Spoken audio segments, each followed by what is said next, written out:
I'll try to keep eyes on the chat. Please just kind of take yourself off mute and shout it out there. We'll get it covered.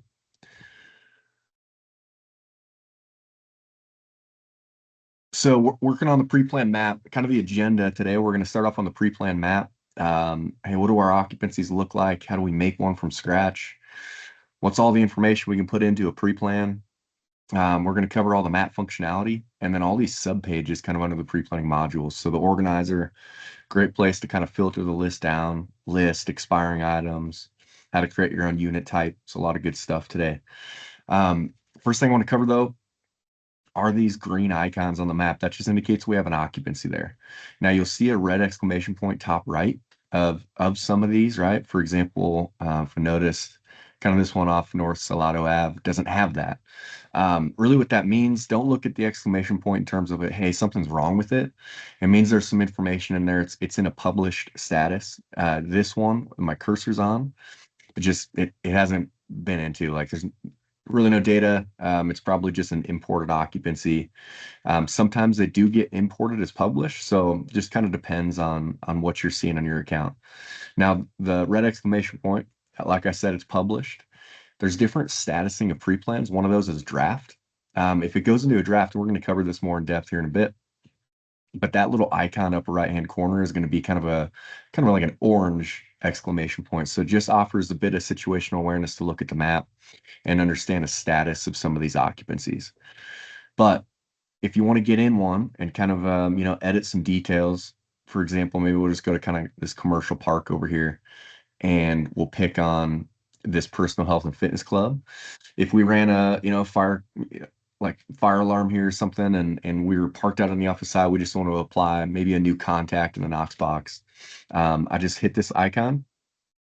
Ooh, hang on, these aren't theirs. Let's see, these are all data shared. Okay, hang on here.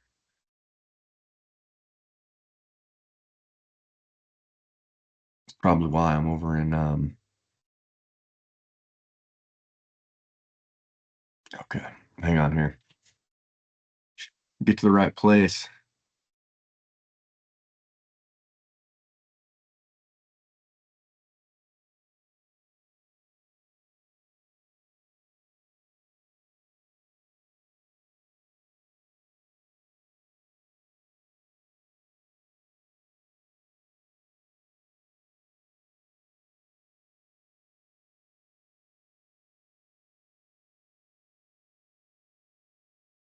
All right, cool. So you'll notice, and this is kind of a good segue. There's a lot of data sharing, obviously, that's going on in the county. You might only see a dashboard. What I'm looking for right now, however, is this access pre-plan button. Good indicator that that's your occupancy. You own it. Now you can control this through data sharing. You can say, yep, I want to give, this other agency the ability to kind of come in here and edit our pre-plans. If you don't have that turned on, they're just going to see a dashboard view. So we'll kind of back up here, right? Hey, this one I've clicked on, 244 North Broadway, update a contact. We click access pre-plan. Still running into, oh my, hang on here. Is there, where are you guys coming from today? Maybe I'm just kind of on the wrong account here with West Stanislaus. Remind me. Let's see, keys. Anything I with remember. West End or Patterson should be good. Let's jump over to Patterson here.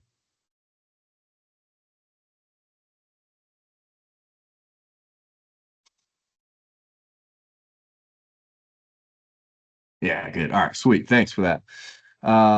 So we're going to click access pre-plan and we're in it. So now you see this window off to the left, all these different icons, upper left-hand corner. Contact information, silhouette of a person right here, add a new contact. Pretty easy. So we're going to spend some more time in here in a bit. I'm going to back out of this and I want to show you how to manually create an occupancy from scratch. Really, this might be the case if you didn't bring over occupancies. It doesn't look like that's the case. Really, where I see agencies using this a lot are like single family neighborhoods or even new commercial park. We don't have those occupancies yet. New construction, we can get those in the system. One example, however, is maybe off North Fifth. We got in there, medical call. It was a hoarder house, and we simply just want that to be known. What I'm going to do is take my cursor, double click over the occupancy I want to start creating, and you'll get a new occupancy tab. Once you select that, now you're in that same screen. The difference here is that you have to start out with those address details. So address line 1, city and zip, get that put in the system. And then from here, just to show you how easy that would be in terms of a hoarder house, right? That's, an icon. So all those icons on the map, FDCs, alarm panels, gas, electric shutoffs, all that good stuff can be accessed upper right-hand corner with this plus button. What I'm going to do is just go over there. I won't save this by any means. I'm going to apply a search for a hoarder house. I'm going to click on that unit. That's the one I want to add. Go back to the map and click where I want that to land. Now we'll see that icon. I can open it up. I can make it a little bit bigger and publish it. So as you can see, it takes us less than, 2 minutes, so we can get that in the system. But now we'll jump back over into one of these occupancies and we'll kind of cover the rest of the details here. So access pre-plan, starting out on this pin icon, upper left-hand corner, you're going to see complex name. Now, you can create a complex. As you can see, I hit that drop down, we can create that complex name.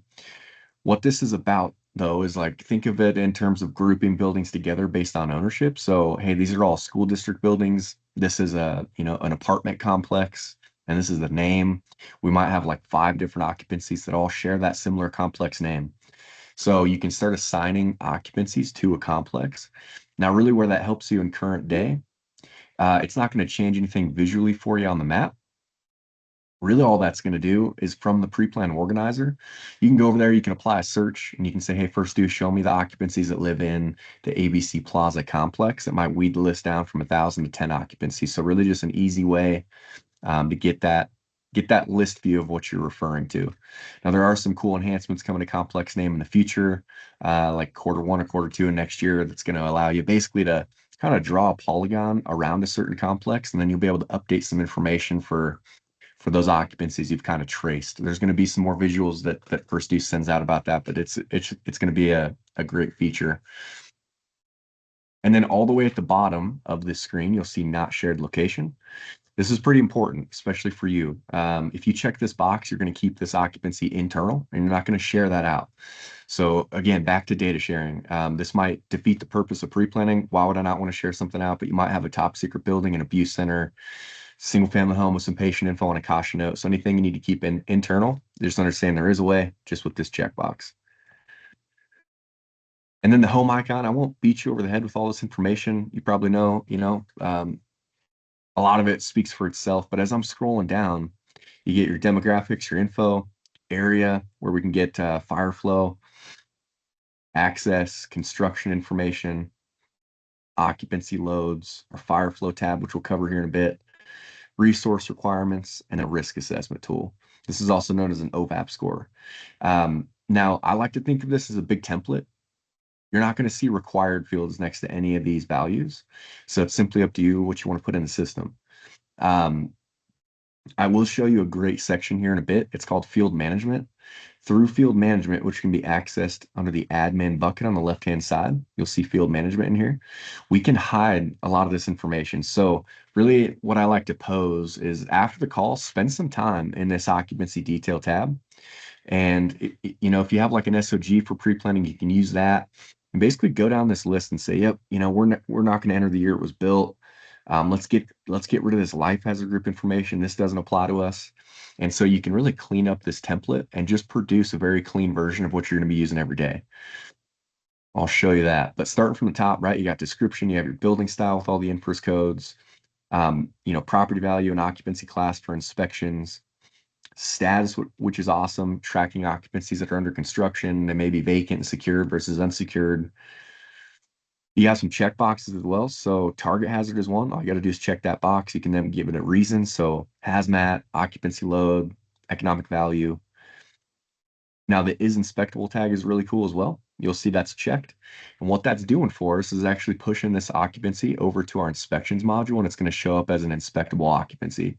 So back to kind of that hoarder house example, we just built that. We'd leave this is inspectable tag off. And now it's simply just an occupancy or a pre-plan over here. It doesn't really communicate anywhere else, right? It's not going anywhere. So you can really use that to benefit you. Some other ones, defensive ops only is at a high rise. And then, like I said, this life hazard group information, from my understanding, it really just applies to New Jersey clients. It's a part of their inspection criteria. So I'm going to show you how to hide some of this stuff if it doesn't apply to you. And then area. So we need the length and width, and then for the most part, the rest of this stuff just kind of filters in. Now the goal, Again, is this information is going to help us get that fire flow, so that total GPM needed for this occupancy. So if that's something you utilize, it's a great tool. Now off to the right-hand side, there's a pencil icon. If you open that up just by selecting it, you'll see some options in here. One of those is a ruler. Now, if I grab that ruler and I just, go to this occupancy, this is going to be kind of a hack job here, but we're going to try and get a length and width. You can zoom in as much as you can, try to get that accurate. Building like this would be a little bit more challenging. It's pretty cut up, but if you're dealing with anything that's, pretty square, it's an awesome tool to save you some time. But as you can see, we have a total measurement now. It doesn't help me. But if I go up to the top left and hit more options, there's a show segment distance here where it'll break it down for you. Now you can jump back. And as you can see, we can input these values. Just go 80. We'll get that area per floor. Now ceiling height, if we change, say we're working with 10-foot ceilings, we'll get a volume per floor. Floors above grade, let's just say it's a 2-story. Floors below, we'll say no basement, and we'll get that total volume. So pretty quick to function here.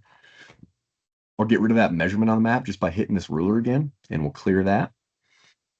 And now if I skip ahead a little bit and go down to our fire flow tab, you'll see that it brought that information down into this section. So great that we don't have to triple stamp it. It gives it to you what you've entered above. We'll kind of finish that out here in a bit. Now access, as you can see, like how many units are inside. So apartment, hotel, you can put that in the system. An access code to get in. So keypad access on the exterior. Any access notes, does it have a fence, and is anything fortified? And then construction, so a lot of great attributes you can cover in here. So construction type, exterior, interior, anything on the roof, ventilation problems that you may have here. Does it have solar panels? Basement attributes, so type's awesome. Like, does it have one? Also very specific in terms of like, hey, it's a walkout. And then attributes are things like it's finished versus unfinished. So a lot of great information that you can have access to before you pull up on scene. Occupancy load's pretty straightforward, just a place for you to enter that posted load. And then fire flow, we're just left with a few other fields now. You'll see they're blank: sprinkler system, fuel load, number of exposures that we need to enter in the system. So if we hit sprinkler system, say it does, fuel load, and then number of exposures within 30, we'll just chalk up as 1. We'll hit calculate NFF, this blue button at the bottom, and we'll get that GPM. Obviously, it's a bit inaccurate. You saw me get that measurement when we got a portion of that building, but it's great. And then resource requirements is kind of your section to get into some incident-specific objectives. Outline anything on a technical rescue considerations, foam requirements, tanker, tender support, anything like that. And then the last section is our risk assessment tool. So like I said, OVAP score stands for Occupational Vulnerability Assessment Profile.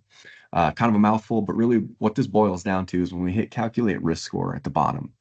Right now, we're going to get an error. It's telling me, Mike, you don't have all the information in here that I need to give you this accurate score. Now, if I had all that in, what that's going to produce for us is a score between 0 and 60 in this top left-hand side risk score box. 0 would be low, 60 would be high in terms of risk. And then it's going to throw it in a category to the right. There's 5 categories. When you open up this bottom risk classification dropdown, we can kind of get a visual of what those are. So high, low, moderate, moderate to extreme, and very high. Where this helps you, sometimes OVAP scores come into play with going through like accreditation and ISO, but it's also very valuable for your agency. And let's just imagine that we had, 25 high-risk occupancies.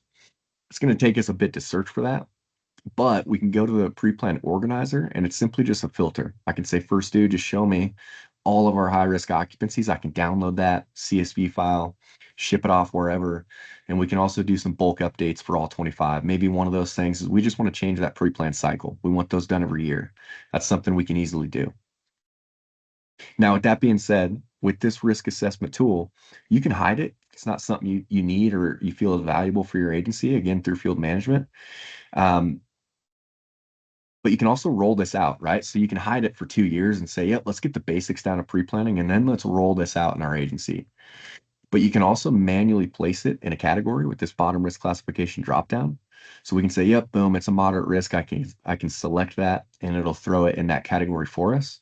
We don't get the score in between 0 and 60. We just get the category to the right.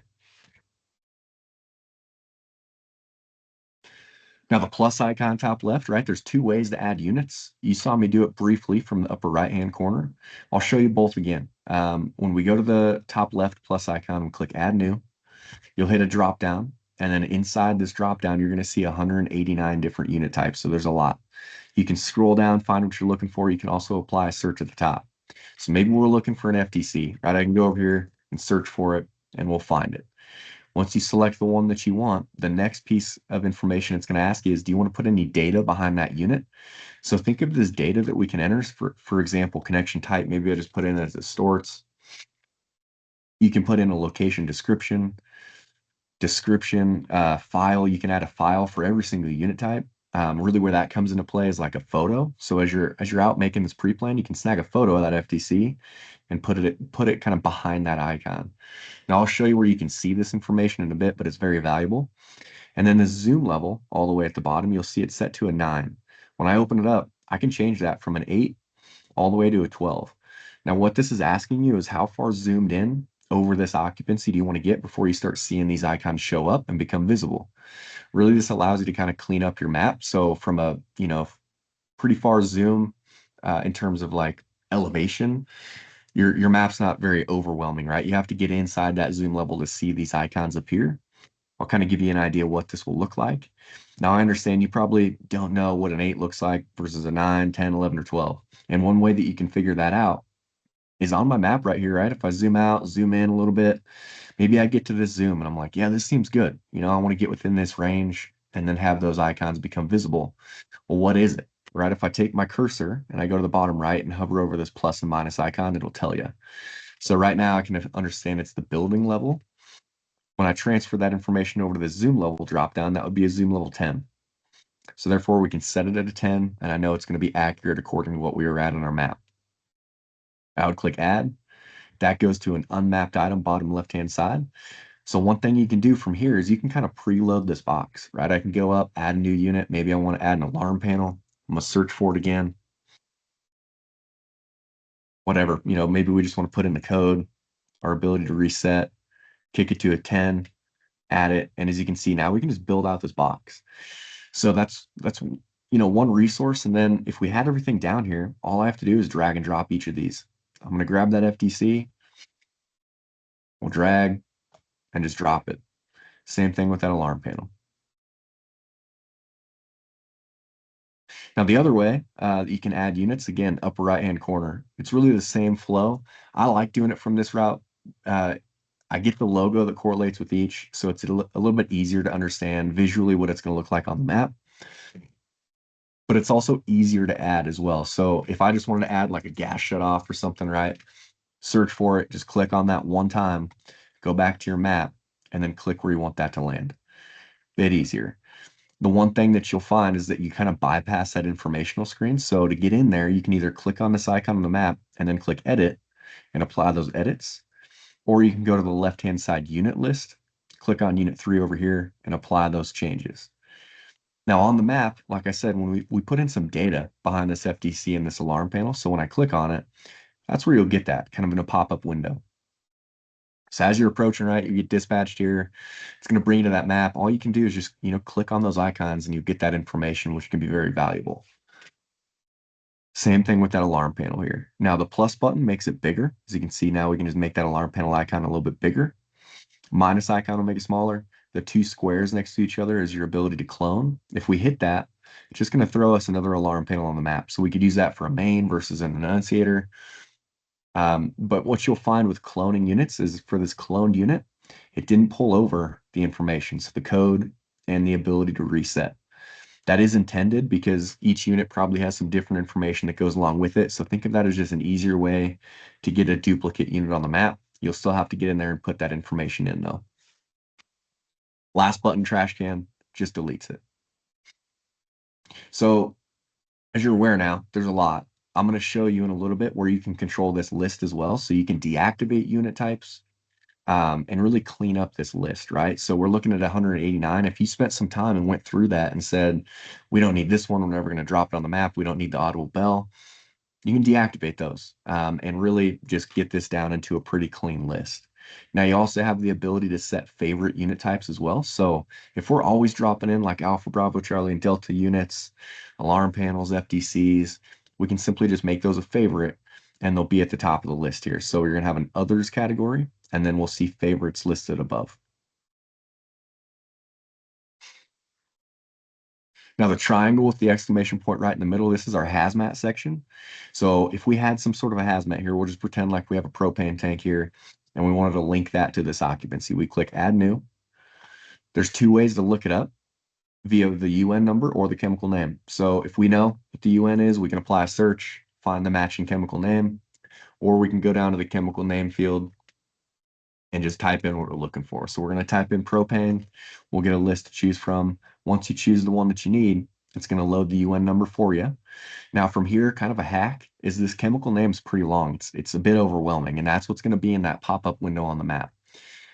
I like, right? Hey, let's just clean that up. How do I get it to just read propane? Well, once you get the UN number populated, just highlight everything in this field and type back in how you want it to read. Instead of choosing one of these again, just click out of the box and that information will save. From here, you can put in the placard details, set a quantity and location. Same idea, right? Add a file, kick our zoom out. Maybe we want to see this hazmat before we see the rest of our units at a 10. So I might kick it out to a zoom level 8. That way we have a little bit more of that layering effect, right? We click add, goes to an unmapped item bottom left, and then we drag and drop. I'm going to make that a bit bigger. Now from here, on the pre-plan side of things, it's really just going to tell you the UN and the chemical name that you've entered. Where you get the most benefit out of this, however, is over on the responder module. When you get dispatched to this address, the system's going to recognize you have hazmat linked here, and you're going to get what we call an alert tile. It's going to have the hazmat placard on it. When you click on that alert tile, there's going to be a show ERG link inside of it. Takes you right to that page. So pretty powerful to have kind of a backup plan to be able to get in there. Now over on Responder, you also have the ability to actively search through an ERG as well. So a couple great functions.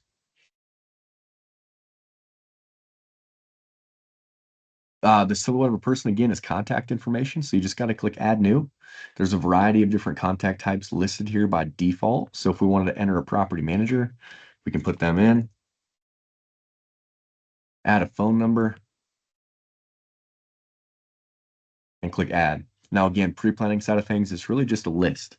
Over on Responder, you get that alert tile, a little card, click on, and you'll see every contact associated. The paperclip icon upper left-hand corner are where you can put in any general attachments for this occupancy. So PDFs, JPEGs, PNG files, multiple format types are accepted.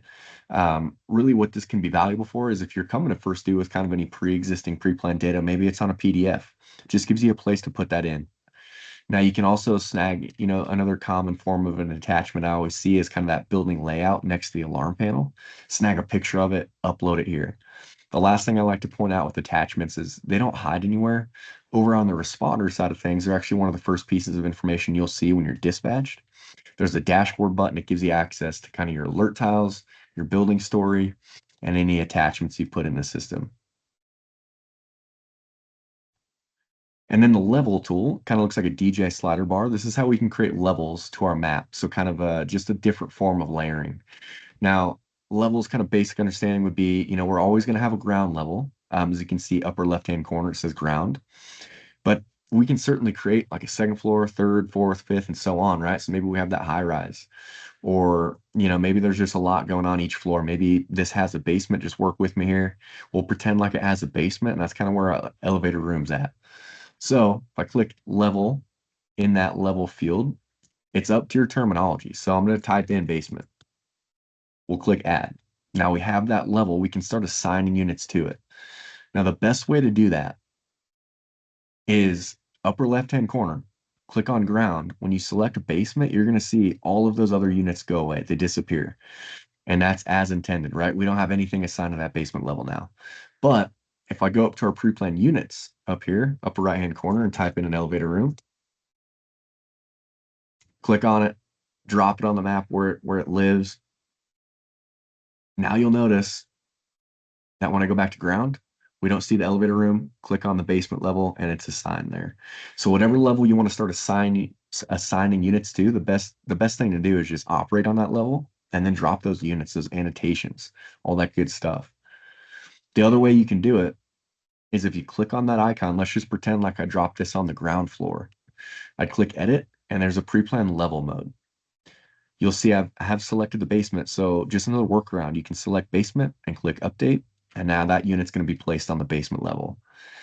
Now levels, they don't have to be floors of a building. I've seen agencies build levels for apparatus placement, right? Maybe there's really one spot in here for our ladder to park. We have a very specific spot that our engine's going to have its best advantage. So you can create those levels again, just depends on how far into this you want to get. But apparatus placement, active shooter levels at schools where you can outline kind of staging locations, collection points, doors, egress, kind of the layout. So very incident specific things as well. Now, what we'll build is a evac zone for hazmat. I'll kind of show you how to do that. It coincides with a lot of these great annotation tools that we have to offer as well. So the first thing I'm going to do is go back to our level tool. We're going to type in hazmat, click add. I'm going to zoom out on my map here a little bit, and then we're going to go back to that ruler function. So annotation tool, pencil icon far right, grab that ruler. I'm going to start my measurement from within this hazmat placard. So I'm going to click inside, go outside of the map and click again. Now you'll get a measurement.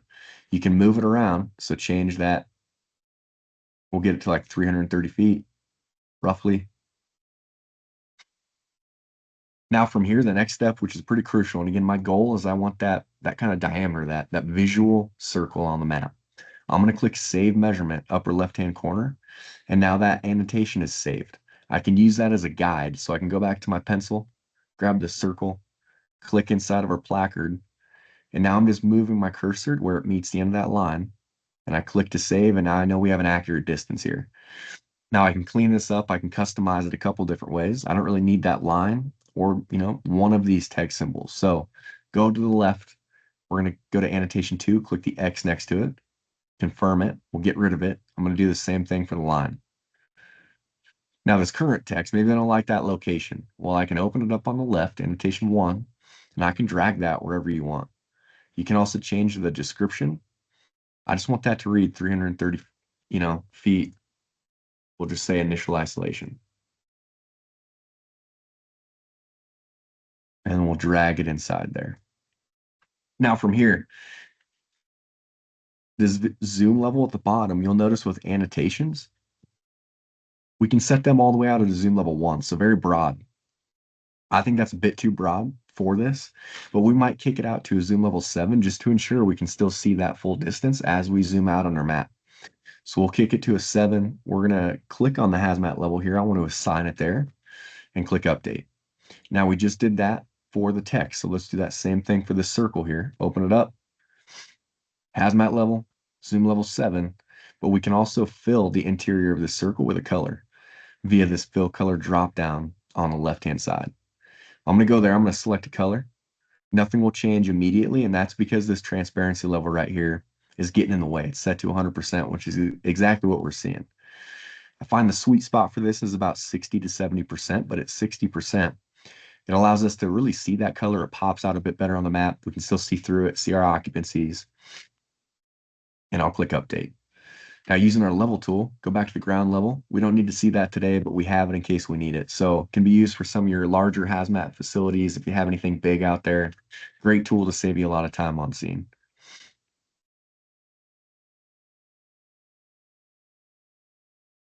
Now the rest of the annotation tools here. So pencil icon far right-hand side, starting from the top is just basic line functionality. So I've seen agencies use that to trace power lines. You could also use it to kind of draw a fence around an occupancy.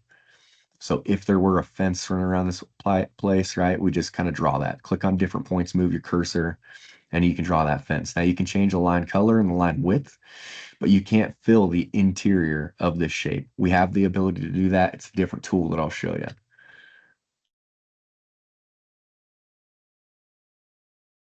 That's where the next tool comes down. So the second one down, that's our polygon tool. And so I can click on that. And I like using this for like building layout needs. So I'll show you some examples for like a strip mall, right? I can trace certain parts of that strip mall, give it a different fill color, drop in that business name. And now from a kind of like satellite perspective, we have an understanding of kind of the lay of the land, apartment complex in terms of like building B, building C, and building D. It just really gives us that visual. And so for here, right, what I'll do is I'll just trace kind of the like the south part of this building. We'll say that's just kind of office space. I'm going to trace it. Again, just clicking on different points on the map. Click on that last dot to complete that shape. Now we have it. That's listed as annotation 3 on the left. Open it up. Let's give it a fill color and a transparency here. We'll keep our zoom at a 10. Click update. And now we just kind of have this weird shaded area on the map.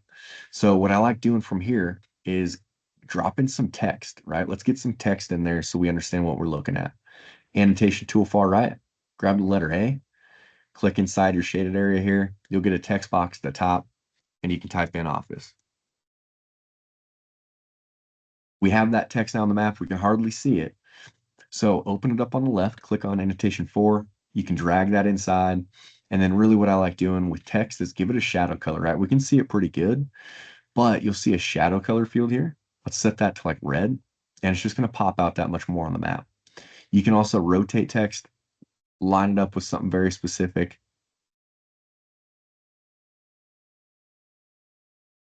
And click update. Now you have access to the circle. We covered that with evac, collapse zones. You could also use it for landing zones all across your city when we start talking about regional layers. The rectangle tool in case you need it. Letter A for text. You got your measurement, your ruler functionality, and then the last one is an arrow. So I like using the arrow, and I've seen agencies use it for like direction of travel. You'll notice you just start drawing a line like normal, but when you click on that last dot, it just throws you an arrow icon at the end. So direction of travel down an alley, specific placement needs. You can also use it to point at a specific part of the building and identify something specific that you're looking at. So a couple different options there, but we'll get that out of the way. Now that's kind of our pre-plan. Look, give me a second. Let me look back at this chat, make sure we're not missing anything here. Cool. So from here, you'll see top left, there's publish and there's draft. Publish is going to push this information. It's live in our system immediately. It saves that information. And along with that, please remember that I just put a lot in here, right? If I get out of this screen, if I click X or I go to a different page over here, the system's going to say, hey, are you sure you want to exit? So you get a little bit of a warning. But the information doesn't automatically save. So please remember, you have to hit one of those two statuses at the top, either publish or draft, to save new information. So publish, exactly like I said, right? Saves the information and it's live in the system. Draft, however, can be used. Hey, we were out in person building this pre-plan. We got interrupted by a call. I can quickly hit draft. Information will still save, but it's not going to be live in the system until it's published. So a couple different options there. I don't want to save this information and kind of mess up Patterson, but we would click publish. It's going to ask you to confirm it. We click OK, and that information is live in the system. So we'll cancel out of this. And I think I saw some pre-planning data somewhere in here. Yeah, here we go. So as I start zooming out, kind of focus on these HVAC icons. We'll lose them at a certain point, along with that's probably a better one to focus on. So if you focus on 250 Circulo Ave here, we see all those units. These are probably set to zoom level 9. We can confirm that, but as I start zooming out, now we lost them. So that's really what that visible zoom level is asking you, just what I showed you. Now, the next thing I want to cover is when you click on an occupancy here, you'll get this building story. Now, this is something that you can develop. Really, it's just pulling information from the pre-plan and giving it to you in more of like an on-scene report format. So you can use this to kind of mimic whatever incident command system you're on, pull in, very important pieces of information out of that pre-plan that you want in this building story. So very cool. Now the dashboard button, what that's going to do is bring you over to the responder map, and it's going to show you what this place looks like if you're a dispatch. So one way to get over there. As you can see on the far right-hand side, you still have that building story, but then you get these alert tiles that I was referring to. So, property use, you get your notes that you put in there. It looks like it does have a basement or it doesn't, it's 0. So, you'd see your hazmat here, FDCs, alarm panels, a lot of great information can be done with these alert tiles. Now, right under that, you'll see an occupancy detail blue tab. When you open that up, you're going to see 2 modules now that you have access to, and you can get this information on the fly. So fire prevention, we can look at inspection data. Hey, do we have any open violations? When was our last inspection? And then pre-planning allows you to jump into that detail section of the pre-plan and get a little bit more specific. So, hey, I want to take a look at it, right? Not much is entered here, but we get construction information, really all of those occupancy details that we were to enter. And then all the way at the bottom, an ERG to actively search. Type in a UN, click on the matching chemical name, brings you right into that page.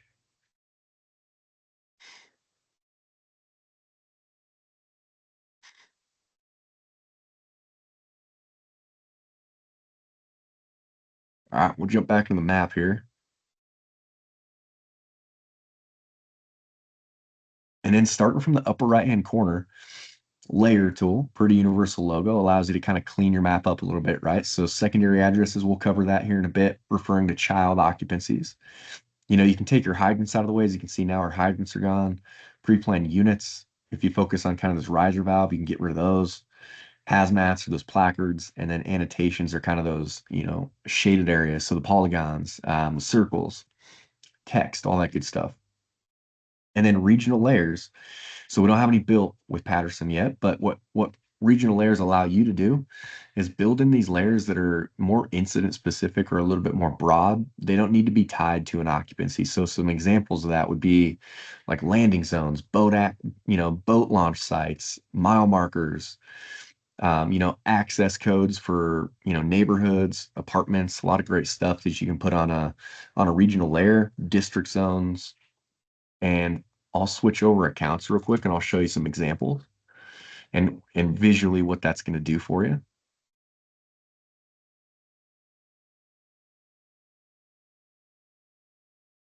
All right, so as I start zooming out here, open up our layer tool, go down to regional layers. So if you look at I-95, it's turned off. So these act more of like an overlay, right? Let me get the boat launch out of the way real quick. And if you focus on I-95 and I turn that on, now you'll see we get our crossover points, our bridge. We can put data behind these as well. So same idea that we were doing with like an FTC and an alarm panel.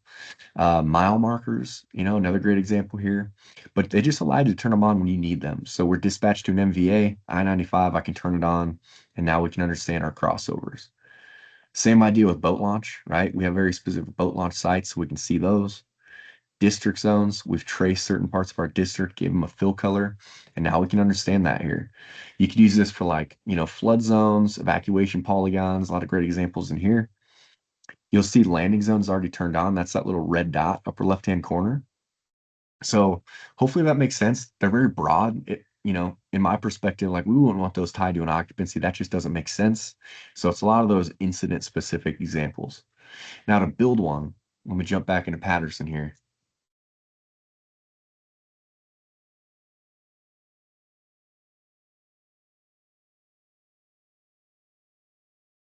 All you have to do is go to that layer tool, go down to regional layers, click edit.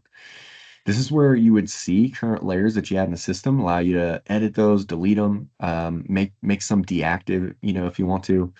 And then if you click create new layer, your map's going to zoom you out. Really, the intended goal here is just you got to find where you want to start making a layer. Now, the only thing required is the layer name, upper left-hand corner. That's how you want it to appear on your list.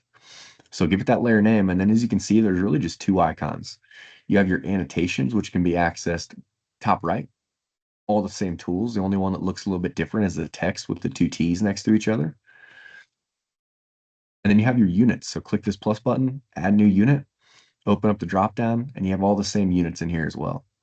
So very, very great tool, very easy to build. Once you get some data on the map and a layer name, you just click save upper right hand corner, and that's an available regional layer now for you to turn on when you need it.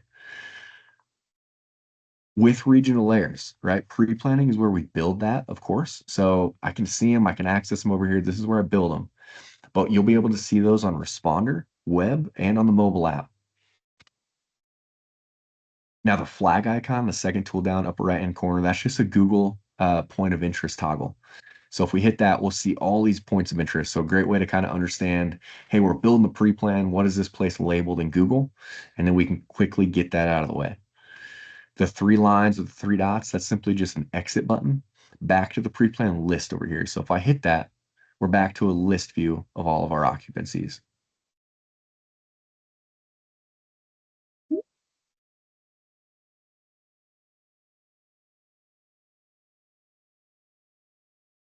right. And then the measurement tool, right? So you don't have to be within a pre-plan to utilize that. You have access to that ruler. Um, Bullseye button back to your location. You have Google Street View bottom right as well. It's an awesome tool. If I kind of drag and drop wherever a blue line exists, you'll see we can see occupancies. We can also see unit types on Street View. So we get an idea if that's accurate. I love using this, right? We can see roof access probably inside that door to the left, alarm panels. Knox is located right there. As we move around, we can kind of get an idea. They'll stick depending on where we drop them on Street View, or excuse me, satellite. Where I like using this though is, hey, maybe I'm in a pre-plan. I can try to get a little bit of a 360 around this place. Maybe I'm back at the station, see if I missed anything. If I did, hit the back arrow top left and just drop it on the map. And then bottom left, you have different map styles. So Google Satellite is what we're seeing right now. You have Google Map, get a plot view, and then we have ArcGIS capabilities as well. So if I go over to ArcGIS, our map style is going to change, of course. But this is where we can access GIS layers that we may have access to. So if I hit this layer tool when I'm on ArcGIS, upper right-hand corner, you'll see that Patterson has some great GIS layers in, right? Hydrants, valves, system valves, water lines. So you might have access to those same layers. You might have railroads, flood zones, evacuated polygons, a lot of great stuff that you can bring in here on the GIS sense. This is where we can turn them on. So any GIS layers, you have to be on the ArcGIS map style, and you can turn them on over here. Now to bring in GIS layers, if you're unsure, hey, I don't even know if we have access to anything. If you have a GIS contact at the city, just reach out and see what you have access to. You might have access to quite a bit of info. When you click manage layers down here, this is where you can manage current layers in the system. If you click new layer, this is where you can bring in that layer. So you just copy and paste the URL, give it a display name. That's kind of a perfect world scenario where it's a public resource. If it's protected, for example, with Agile or another third party, you can toggle on that bubble and then log in with your credentials. So a couple different ways to get those in. Um, if this is a different language to you, I'm sorry, but just, when you're looking back, if you're going to reach out to a GIS contact, just ensure that it's either a feature server or a map server. It can't be any sort of like a web app functionality. So one of those two, again, feature server or map server, but you can bring those in. And again, same idea with regional layers, ArcGIS layers, right? We bring them in on the pre-plan side of things, but we'll be able to access them on a responder and the mobile app as well. And then the last piece of map functionality that I want to show you is the search bar top right. You kind of saw me messing around with that at the beginning of the call. But if you type in, for example, let me just get an address here, 21. All right. So as you start typing in some numerics, the system's pretty much just searching for some matching occupancies here. Let me get back.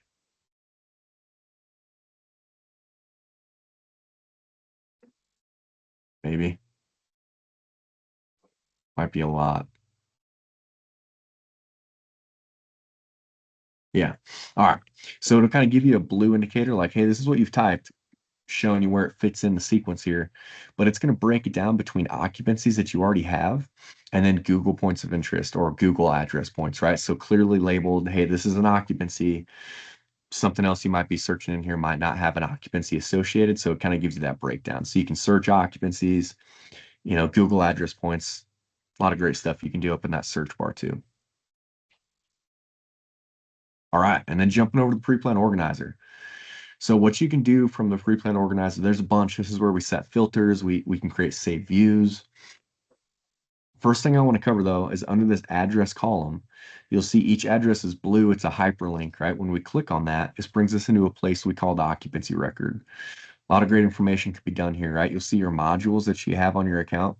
So I like to look at this as kind of like the central bank, right? This is where we store all that information. So I can get to pre-planning information, all of our inspection information, violations, reports, all tied to this occupancy. Now, under the occupancy tab, this is the only place in the system to make an address change. So within this occupancy tab, there's an edit pencil right next to the address. You can open it up, change address line 1. You can add an address line 2. Maybe you're looking at like a suite, a unit, a building number, whatever the case may be.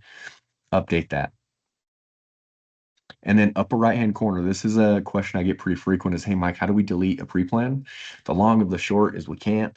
The reason behind that is there might be some data tied behind that occupancy. You might have a report, an investigation. We don't want to delete. So if the goal is just to get it off the map, like so let's pretend, hey, building's demolished, it's not there anymore.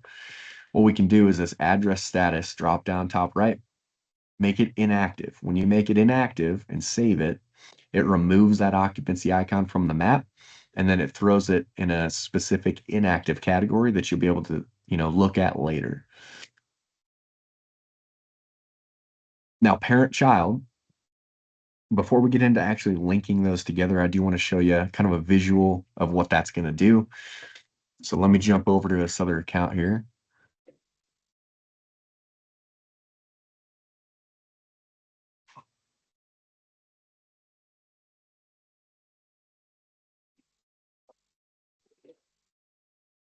All right, so with this strip mall here, you'll see that we just have one occupancy icon in the parking lot, but I'm not seeing one for Rite Aid, for Walgreens, for Fashion Nail, or Secure, right?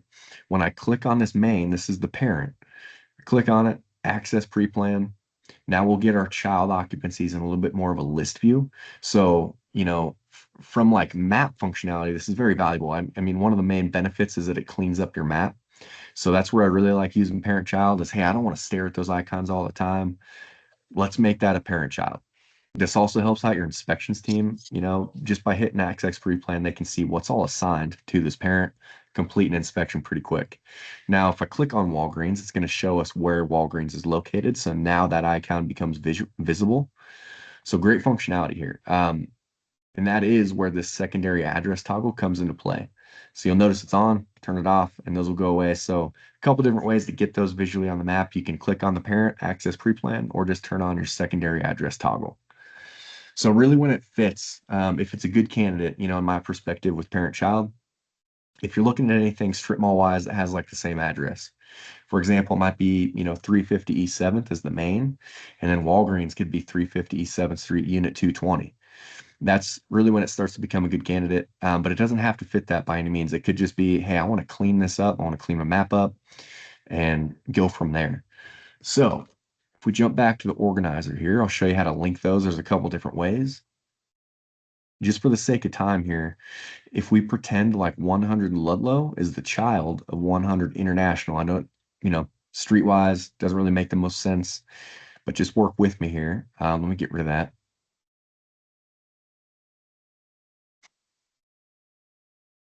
You have to start with the child occupancy. So I have to go to 100 Ludlow, go to the right in this parent-child column, click that edit pencil. And then from here, you just type in the parent address. So I like to start with numerics, 100. The system's going to find some matches. Which one are you talking about? I'm going to select international and select change. Now you'll notice that the parent address is listed next to 100 Ludlow. It's done. It's going to appear exactly like it did on my map. As you just witnessed, right? I kind of showed you how to reverse that change. Hey, it's an accident. It's not the case anymore. How do we get rid of that? All you have to do now is hit that edit pencil and click no parent. And then it's kind of back to two separate occupancies there. So from the pre-plan organizer, major takeaway here is parent-child, you have to start with the child and link it to a parent. Now you can imagine, right? I think it's pretty rare you just have one child occupancy. You might have like 3 to 4 at a minimum. And so this can take a little bit of time. I have to go to each child and link it to a parent. Now, the other thing you can do is go into the occupancy record. This is my preferred method of doing parent-child. But within this occupancy tab to the far right of this gray box, there's a little flowchart symbol. Now, when you open that up, variety of options here, right? Both scopes. I can link this to a parent and I can also link it to a child. I'm still on the child, so I'm going to link it to a parent. Same workflow. Let's type in the address, select international, and select link. But now you'll see I can add sibling occupancies here. So I can add all of those other child occupancies that need to be assigned to 100 international from one page. That's why I like doing it here is now I don't have to jump around on the pre-plan organizer and get that done individually. Just do it from one place.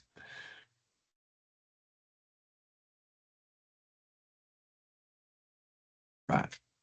Get back over.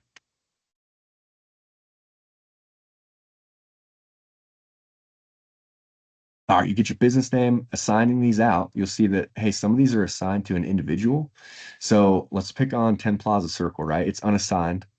So again, if your goal, is to like, hey, we want to assign these out to personnel or teams, right? If you create teams for A shift station one, A shift station two, you can do that as well.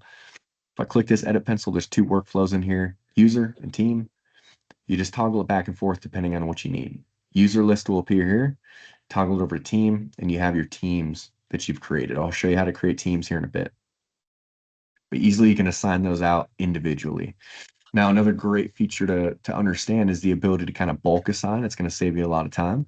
So if we just pretend like 10 Plaza, I'm going to go to the left-hand side, click that checkbox, and now I'm going to go down 100 North First Street, 100 North Fourth. And we'll just do all these. I won't save this. Now I have all these selected, but now there's a bulk actions tab at the top of the screen. Open that up, and here's all the things you can do on a bulk sense. So I can mark those all a target hazard. I can assign those, change the due date, change the cycle, print them. In this example, I want to assign them out, and it's the same workflow. Assign those to a user or to a team.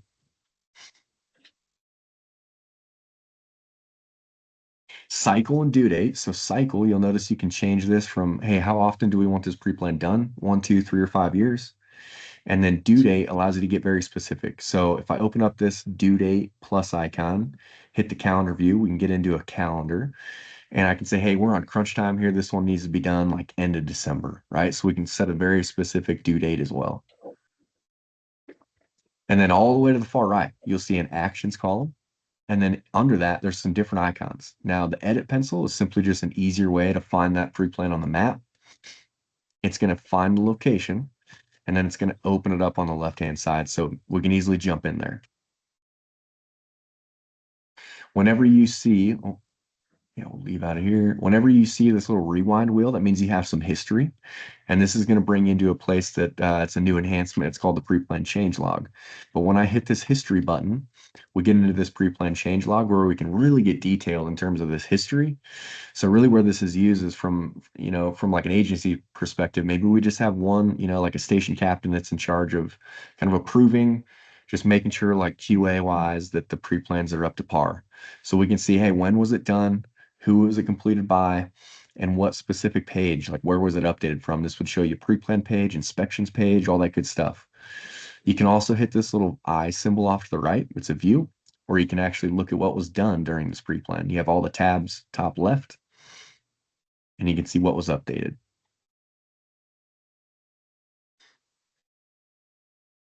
Now the print button, the third icon over under the actions column, the best option in here under this drop down is going to be the full occupancy record.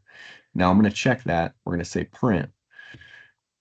And this should look familiar, right? You get your summary, your occupancy information, access, construction, resource requirements, and fire flow. I've seen agencies take this a few different ways, right? Electronic trail, paper trail of records.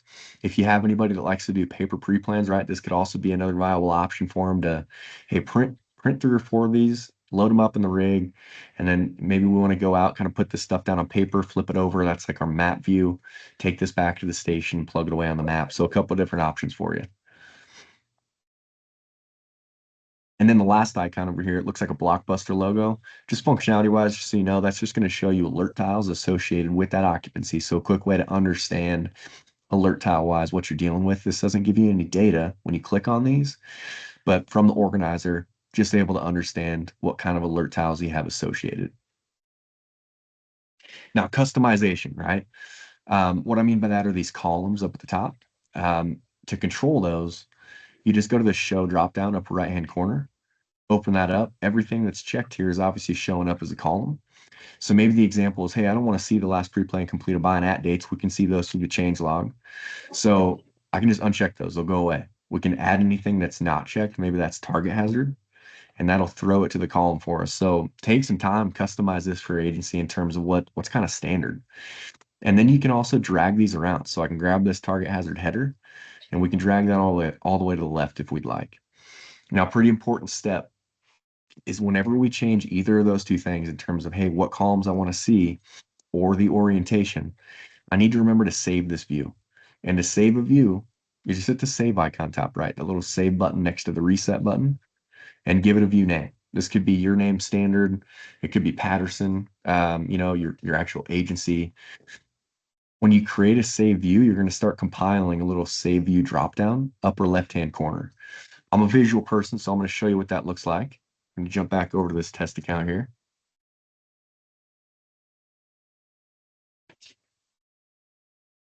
And we'll see this little save view dropdown. So a lot of these are set from filters, which I'll show you how to set next. But hey, what's due in the next 30 days? What's assigned to A shift? Do I have anything in a draft? What has hazmat? What's high risk, right? That's risk score, inactive. So a lot of great stuff here. For example, when I click on, let's click on draft, boils the list down. We can see we have 3. So this is where I like going for like complex, risk scores, a lot of great stuff. So to set a filter, all you have to do is top right, hit the blue edit button. Under the drop down here, that's going to expand your filtered search here. So you have access to every filter in the system now. There's a lot. Occupancy status, pre-plan status. Is it a target hazard? Does it have hazmat? You can filter it out based on assigned member or team. A lot of great stuff. So if we check complex, click ABC Plaza. The next step would be check apply. You got your list, and if this is something you want to see every time, it's where you just save it as a view.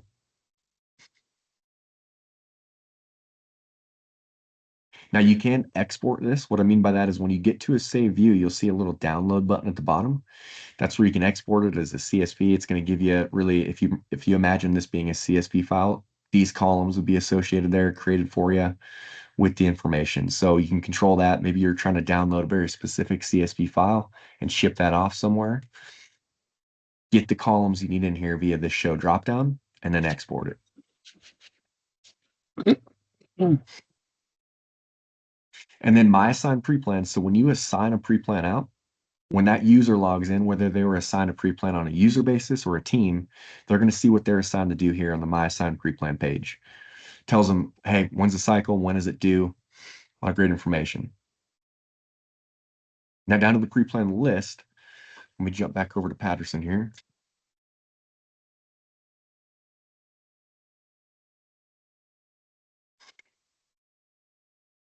One of the main objectives to the pre-plan list is the ability to toggle between agencies. You'll see there's limited filters up at the top, so you can use it for, easily like, hey, do I have anything in a draft? And click search. I do, it's 1. Really, again, where I like using it is just to toggle on a certain agency. So I can say, hey, I just want to look at our pre-plans in a list view, toggle on Patterson, click search, and now I'm just looking at Patterson's occupancies. So all of your agencies are in here. You can take a look at each of them. Now, common, piece of information that trips me up at times too is under this address column, you'll see each address is blue. It's a hyperlink, very similar to what we were looking at here on the pre-plan organizer. When you click on an address from the pre-plan list, this actually brings you into the responder dashboard. So if you're trying to access that occupancy record, please remember, just go to the pre-plan organizer and click on an address here. Now, expiring items, you have inspections. Most everybody, I believe, in the county has inspections, but what you can use expiring items for, and again, let me just jump over to this test account. I don't think anything is going to be in here. From my perspective, though, if you have inspections, really the expiring item page on the pre-plan module is built for agencies that they might not have the inspections module. So it allows you to track expiration dates for like Knox box, right? Hey, we want to get out there every year and confirm it's got the right contact data in it. Stuff like that. So when I go to the pre-plan expiring items on my account, see some options in here. Let this load.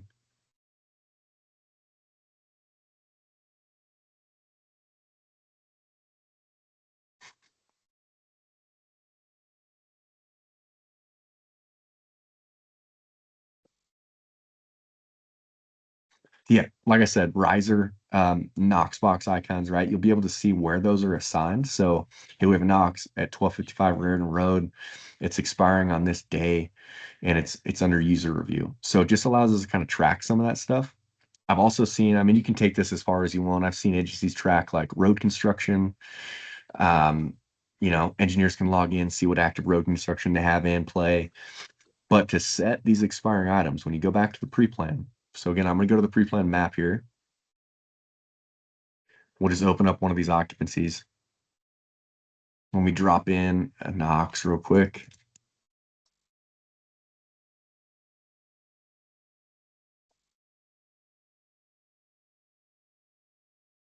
So when you open up that unit on the left, unit two, you're going to see a set expiration checkbox towards the bottom. Now, when you check that box, then you can choose a date. So you click in this expiration date category. Let's just drag it to next October. And then under action upon expiration, there's two functions. There's user review and there's auto remove. User review means even if it's expired, it's still going to be in that expiring item list. Auto remove means on October 6th, 2026, First Do is going to wipe that icon from the map. So just a couple different options, right? Auto remove we most likely wouldn't want here, but you can utilize that for things like a fire watch, very like temporary items, just to ensure like, hey, they get out of there. I'm okay with them getting removed. That's where auto remove can help you.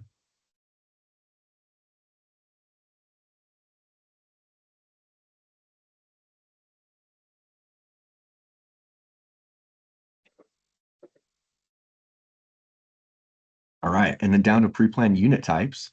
So first thing I want to cover is how to create your own. If you run across anything unit type wise here at First Do that we don't have, or hey, we don't really like that icon, it doesn't work for our agency. What you can do is create your own from scratch. You just hit new pre-planned unit type top left. It's going to bring you into this setup screen. So I have one created. I'll just kind of walk you through it. I won't save it, but it's boat launch. I'm going to type that in. That's the name. That's how I'd find it on our unit list. To choose that icon from your computer. So the best thing to do is like, go to Google Images, find something that works, save it to your computer. As you can see, it's going to update the preview of what it's going to look like. You can change the background color here and then click create. And now you'll be able to drop this custom icon on the pre-plan map, on the regional layer map. And then this include it as an alert tile to the dashboard checkbox. If you check this box, you're basically telling the system that, hey, yep, this is important enough for me and our agency that when we drop this icon, when it's associated to an occupancy, I want that to be an alert tile as well. So you can also customize that in terms of level of importance. And then I mentioned like, how do we set favorite unit types? So if we go to the far right and maybe, Alpha side, Bravo, Charlie, and Delta, we want those to be favorite and always to be at the top of the list. All I have to do is hit this little star symbol to the right. It automatically saves it. And now when you're building a pre-plan, so if I just jump into one of these, we'll just go to the left, hit this plus icon, add new, open up this drop down, and you'll see favorites at the top here as well, upper right hand corner. Your favorites will be both places. So great way, find those 10 to 15 different icons that you're always going to need and just make those a favorite.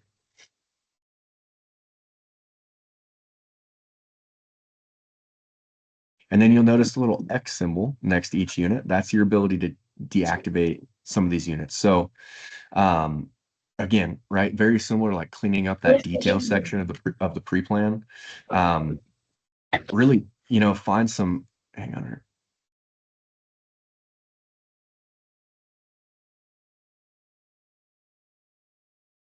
So find, like spend some time here, go to each unit and just value like, hey, are we going to need this? And I mentioned Audible Bell, but if you find Audible Bell and you're like, yep, we don't want it, all I have to do is click this X over here and it'll disable it, it'll deactivate it. I'll just show you, I'll disable, click OK. It doesn't delete it. I can still get to it and get it back if I want it. But again, really just cleans it up for your end user, right? So they're not looking at 189. Spend some time in here and deactivate or disable the ones that you don't want.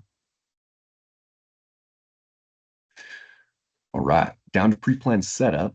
So first piece is measurement settings, really just kind of the metric or, imperial, just how do you want to get that unit of measure, toggle it back and forth between. And then you'll see submitted pre-planned behavior here. So there's two options. And again, I'm referring to like submitted for approval pre-plan, that status, and draft. So the first one is hide submitted pre-planned details until approved. That's what we'll see with draft, right? It'll still save the information, but like those icons, they're not going to be visual until it's approved. If we would like that to be displayed immediately, you just toggle on that bubble in the upper left-hand side there. And then regional layers. So kind of gives you a good idea. When you create regional layers, you're going to see the layers you have created. So for example, you'd see, I-95, boat launch, landing zones, mile markers, all that good stuff, each layer. And then you'll see you have all of the different accounts listed to the right. So agencies that you're sharing data with. So what this allows you to do is say, yep, I want to share this I-95 layer with, Keys Fire Prevention District. I can turn that on and now they can access that regional layer and see it. So the ability to keep certain regional layers internal and then share others out that are of value to all the other agencies around you is what you can do through this setup page here. Now, ArcGIS export, this allows you to export your data here at First Do into a feature service. So really where this becomes valuable is like pulling it up in a county EOC center in terms of a feature service. So when you click this and hit feature type, these are all the different things you can export. So regional layers, places with pre-plans, your hazmats, hydrants, a lot of great stuff in here. You have to have age-old, but it allows you to kind of get your data out in a feature service here at First Do. And then ArcGIS Sync. Currently, this is just built for contact data. So if you have a GIS service for contacts, that's what you can do here, but it doesn't have any functionality with being able to sync occupancies. And then the last couple sections, so we're going to go down to admin, and I want to show you how to create those teams. So like I mentioned, A shift station one, right? How do we create that team and assign pre-plans to it? So admin, go to teams, and from here you'd click add team top left, give it a name. Excuse me, I won't save this, but we'll just do A shift station one. Now a couple choices from here. You can create this team and then just kind of have a placeholder. Really where that becomes important is like if your personnel are always kind of moving around, and it would be a chore to kind of move this around all the time. You can just create a team, or you can assign users to a team. So you just select users you need to go over in there. They'll go over to the member column, you click save, and now just these 3 individuals would see that on their My Assigned Pre-Plan page.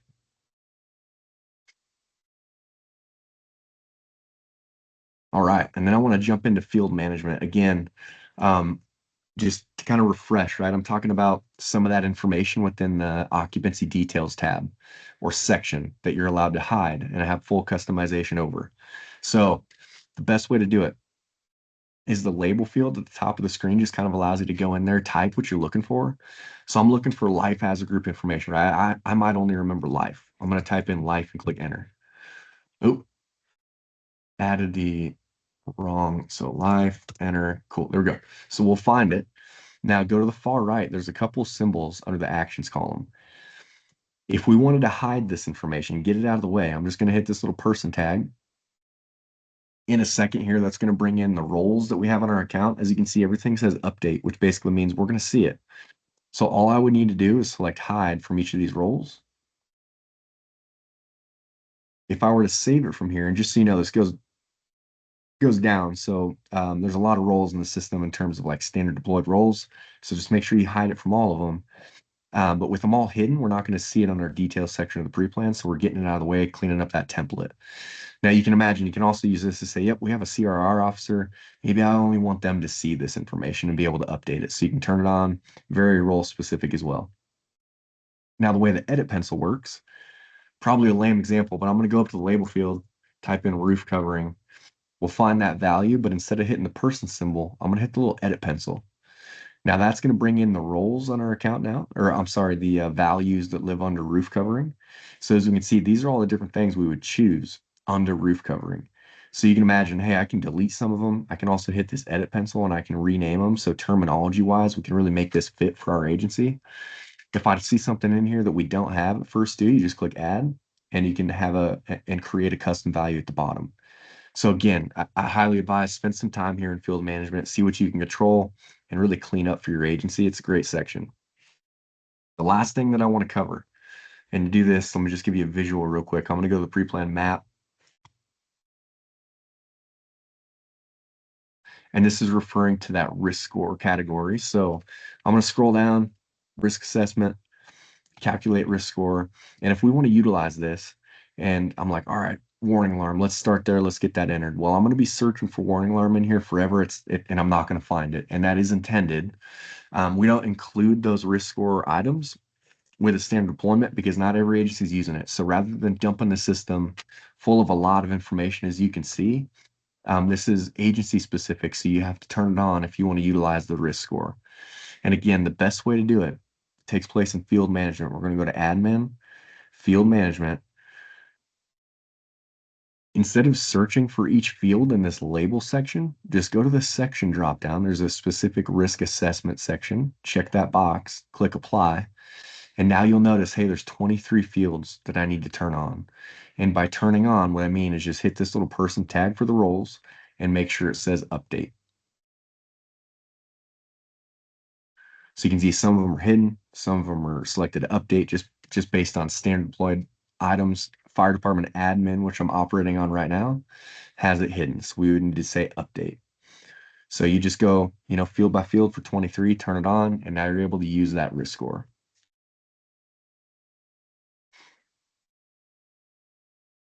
All right. With that, I know pre-planning, it's always a lot of information at times. It's kind of information overload, but I'm not leaving you in the dust. So I'm here if you need something. I'm just an email away, so please get with me. But I do appreciate your time. I'll open it up to you to see if there's any questions. I have a few questions. Yes, sir. So we already have a pre-planned software that we signed up for about 2.5 years ago. Are you aware of any capabilities of transferring any of the data and information on our current one to yours? What do you have? What is it? Originally it was Flow MSP, but they were acquired by, I guess, a company called Image Trend. Sure. Yeah, I mean, we have a lot of agencies that kind of use pre-existing pre-planned softwares, and if you can get like a CSV, most of the time, if you're able to kind of get an export with all of your information, our import team can get it in and kind of associate that to occupancies. Now, one thing to keep in mind is most software companies, they don't like release you the full information until your subscription's up, and that's called like a backpack file. And so just keep that in mind. But yeah, I mean, the long and the short here is that we do it all the time with like ER. I mean, image trend is obviously very popular as well. So if you can export your data, um, we can most likely get it in. And do you have occupancies already on your site, on your account? Yeah, so I can see where we can export data, but from my level, it only seems to be, I can export it into a PDF. Although I did just look while we were doing this that I found an area to export to an CSV, but all that is just name of the business address, some basic information like that. So I don't want to Sure. bore everybody else with this from maybe it sounds like that's going to be something I'll talk to your technical team more when we get to that point. Yeah, yeah. And I'm trying to remember, Brian would be kind of your point of contact, the implementation manager. In terms of like, hey, what's the steps, right? And kind of outline you and fill you in on kind of the process to take there. But from my perspective, right, I'm pretty hands off on import. But what they would need is like, obviously a CSV. I would recommend just reach out to Image Trend and see what you can get. I don't know functionality wise, kind of what that screen looks like, but they may be able to gather a better report for you in terms of a CSV with most of your data in there. Um, like I don't know with image trend if you can drop in units like those icons. We can import the icons. Our icons work a lot different than most softwares in terms of GIS points, so they're not tied to an address. They're kind of like GIS lat longs. So we can't import unit types, but most of the information that you were seeing in that detail section of the pre-plan, we can get in as long as you have access to information and we have the field to map it to. So I'll mention So the yeah. no, go ahead. I'm sorry. No, last thing I was going to say is I'll just mention to Brian, I got your name down and maybe I'll just have him reach out and kind of guide you through that. Yeah, definitely, because that's going to pose an important question for us going forward that I'll reach out to the fire warden's office as well, just to determine what direction we want to go or need to go. The Yeah. other question, maybe the last question I had would be, and I didn't really see it on yours, and maybe I just missed it with the distraction. When we did our pre-plans, similar to what you did, you got the overhead view of your dropping icons, notes, and etc. But we also went out to most of them and took, in many cases, took some ground level photos to kind of attach, to that pre-plan as a secondary, third, or fourth photo where, we could put more granular information. From the aerial, you could maybe say, okay, at this facility, here's the water shut off room, but then you take pictures inside the facility to okay, say this valve does this and this valve does that, so that you know what you're doing. My long story short, can if we can import those photos, or right now I can only download them as a PNG or a PDF. Do you know if that would be transferable into yours? Yeah, for sure. I mean, they wouldn't really where that's going to go is like do you remember that attachment section? Let's see here. So I'll get inside this pre-plan here, access pre-plan, and there's like a paperclip icon upper left-hand corner for this occupancy. And these are where you can import attachments. So you'll see one in here. This is like their building layout. But yeah, PNGs you can put in here. PDFs, like multiple file formats are accepted here. Typically the way, like if this is where it dumps most of your attachments, this is a great place to like just get them in here. And then when you drop in like a riser valve or whatever, well, now you can take that attachment, save it to your computer. And then what I would recommend doing is like upload it for this current attachment. So you can upload files for units. But for you, right, like we can't import those units. So they're going to go in kind of this like attachment section. But again, yeah, I think a lot of the data that you have, it should line up with a specific field here in first due. And I'd be very surprised if they can't get it over along with your attachments. Okay, yeah, thank you. If you have that Brian person reach out to me, and maybe we can start talking a little bit more in depth. Yeah, no, we'll do. All right, thank you. That was it. All right. Yeah, great questions. Anything else, Hayden? I see you're on here. Chris, anything from you guys? No, looks good. I wish my fire prevention guys would have been able to get on here, but I'll make sure they get this recording and then reach out with any questions. I love it. Yeah, just let me know. Yeah, likewise, no questions for me. Seems, fairly straightforward. I'm excited to get started with this. Awesome. I love it. Well, I'll let you guys get back to your day. And again, I'm here if you need me, but Randall, I'll have Brian reach out to you. All right. Appreciate you guys. Thank you. Thanks, Mike. Yep. See ya. Yeah, thank you. See ya.